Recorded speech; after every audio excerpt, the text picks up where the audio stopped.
Olá, boa tarde pessoal. Bem-vindos à nossa aula de ciências. Meu nome é Maria Auxiliadora, né? E hoje nós vamos estudar mais um conteúdo de ciências, focando agora no conteúdo sobre a origem da vida. Então, semana passada vocês assistiram o documentário sobre a formação do planeta, o surgimento dos primeiros seres vivos, né?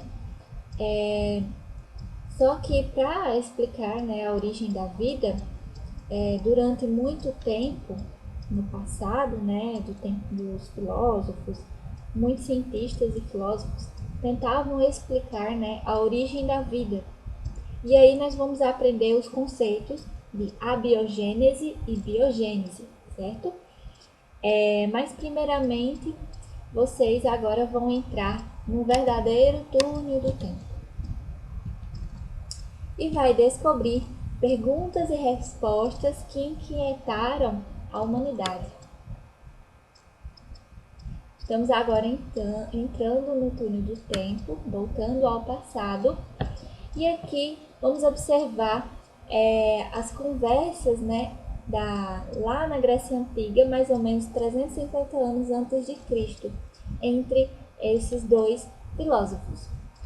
Então, um dos filósofos, né, dos pensadores, pergunta: Ó sábio Aristóteles, dizei-me, sapientes imum, mestre, de onde surgem os seres vivos? Ó dedicado discípulo, a vida surge espontaneamente, devido a uma energia capaz de produzi-la, o princípio ativo. Oh, tu és realmente um sábio. Então, devido a esse pensamento de Aristóteles, as pessoas passaram a acreditar na abiogênese. Então, se a gente for olhar o nome, né, assim, cada palavrinha, a gente sabe que o A, né, numa palavra, significa sem ou não, né? Bio significa vida e gênese significa origem ou início, né? Então, significa o quê? A origem da vida sem algo pré-existente, né? Então, em outras palavras, a biogênese significa que um ser vivo vem de um ser não vivo. Essa teoria ela também é conhecida como geração espontânea. Então, geração espontânea é a mesma coisa de abiogênese ou vice-versa. A biogênese é uma fala, né, que a vida ela surgia de uma matéria sem vida, né? Então por isso que ela tinha essa geração espontânea. Por isso eles começaram a ter umas ideias que hoje consideramos estranhas. Então vamos ver como que é. Então um diálogo muito cultural daquela época entre esses pensadores, né? Você sabe de onde vêm os sapos? Aí o outro pensador lá, não, mas pensando bem, os sapos sempre saem das lagoas cheias de lama. Então, lagoa mais lama é igual a sapo. É isso. A lama do fundo da lagoa se transforma em sapo. Uau, quanta inteligência! Então, realmente eles pensavam dessa forma, né?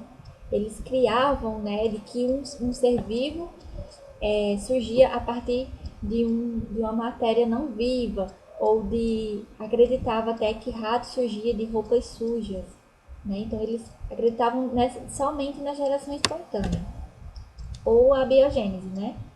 E os homens continuaram pensando assim por muito e muito tempo a respeito de muitos assuntos.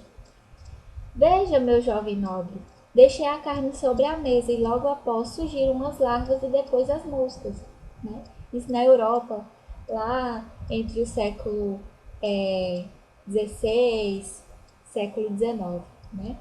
Ah, então as moscas surgem da carne.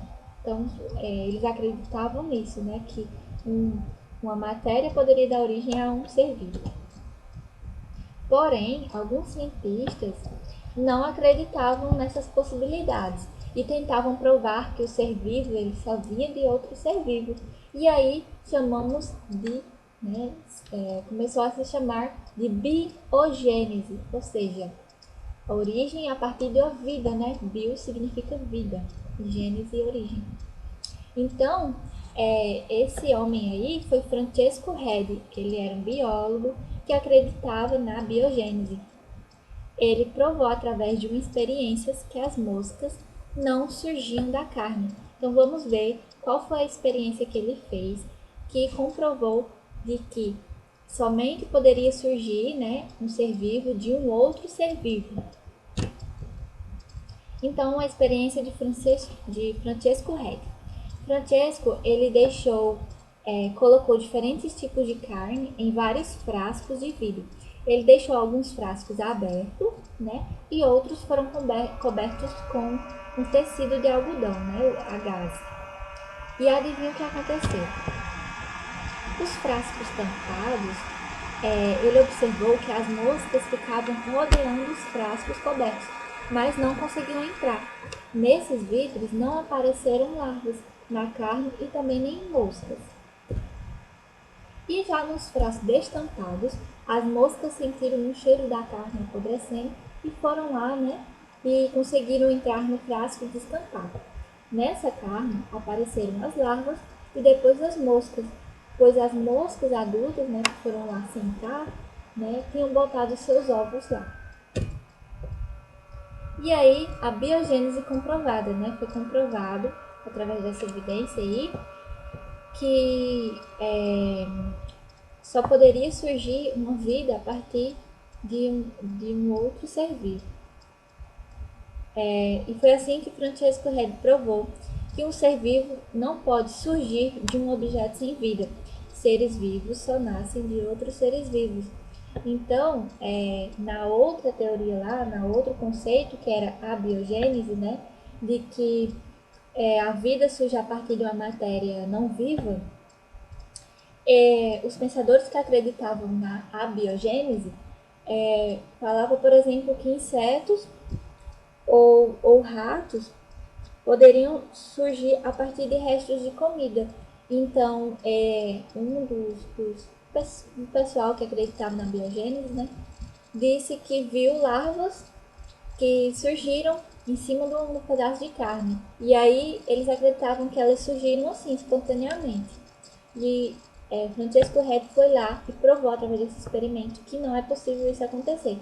Que isso só acontecia por quê? Porque os insetos iam lá, né, na mosca no caso, pousavam, colocavam seus ovos e essas larvas eram provenientes dos ovos que a mosca colocou e não porque elas surgiram espontaneamente. Porém, muitas pessoas e até mesmo cientistas ainda questionavam o resultado de Redi, né, não acreditavam na biogênese. Eles diziam que não surgiram moscas porque o biólogo impediu o ar de entrar nos vidros. Aí foi aí, um tempo depois, que Louis Pasteur entrou, né, nessa história e também produziu seu próprio experimento. O que ele fez? Né? Pasteur foi um cientista que viveu entre 1822 e 1895 e ele fez o experimento que ele utilizou caldo nutritivo de carne, né? Despejou num frasco de vidro e esse vidro, esse recipiente, ele tinha um gargalo em forma de S, né? Como vocês veem aqui, ó, esse gargalo, que também chamava de pescoço de cisne. E aí o caldo ele fervia para poder matar todos os micro-organismos existentes, né? Para que aquele caldo ficasse estéril.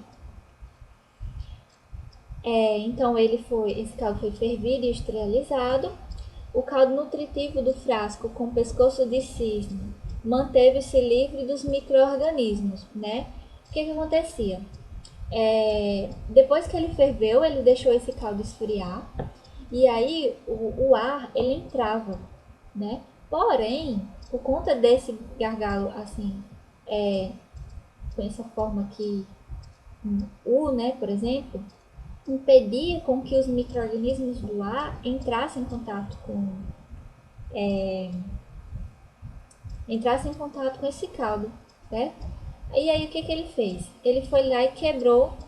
Então aqui, né, ele deixou lá por vários dias e não teve crescimento de micro-organismos, não teve surgimento de nenhum micro-organismo ali, de nenhuma vida, né?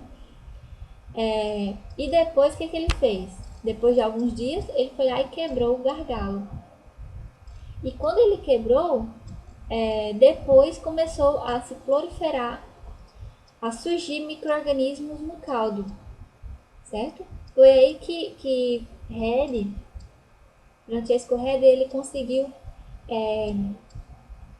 refutar, né, conseguiu comprovar de que a biogênese não era verdadeira, porque ele deixou o ar entrar, né, era o que os filósofos estavam duvidando dos outros experimentos de Redi, que era porque Redi não deixou entrar o ar e por isso não surgiu nada. E aí, Francesco Redi foi lá e demonstrou, né? Por que foi importante deixar esse frasco aberto? Porque se Pasteur tivesse fechado o vidro, seria possível argumentar que a falta de ar impediu o desenvolvimento dos micro-organismos. Aí foi aí que ele foi lá e quebrou e mostrou que era o próprio ar que já tinha tinha a presença desses micro-organismos e não que eles surgiam de forma espontânea. Assim ficou provado que é impossível um ser vivo surgir de um objeto ou um ser não vivo, né? E ficou comprovada a biogênese. Porque no momento que aqui estava fechado, não surgiu vida, né? Então ele mostrou que a biogênese não é verdadeira, né? Que o que acontecia, né, no caso aqui do caldo, de surgir os micro-organismos, era porque no ar já tem esses micro-organismos, já está presente lá as bactérias, os vírus. E aí surgiu, né, foi comprovada a biogênese, ou seja, todo ser vivo vem de outro ser vivo, ok? Então, essa foi a aula, espero que vocês tenham entendido e até a próxima aula.